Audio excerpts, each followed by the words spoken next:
इरशाद नबवी सल्लल्लाहु अलैहि वसल्लम है कि दुनिया सामाने ज़ीनत है और इसकी बेहतरीन मता सवाले औरत है। इरशाद नबवी सल्लल्लाहु अलैहि वसल्लम है कि बेहतरीन औरत वो है कि जिसे उसका शोहर देखे तो खुश हो जाए।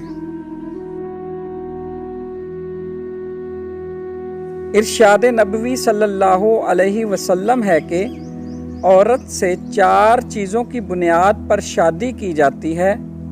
नंबर 1 उसके माल की बुनियाद पर, नंबर 2 उसकी ख़ानदानी शराफत की बुनियाद पर,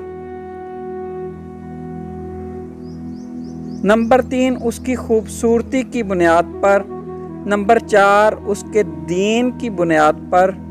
तुम दीनदार औरत को हासिल करो, तुम्हारा भला होगा। इरशाद नबवी सल्लल्लाहु अलैहि वसल्लम है कि औरतों का हुस्न ज़ेवर उनकी शर्मो हया है।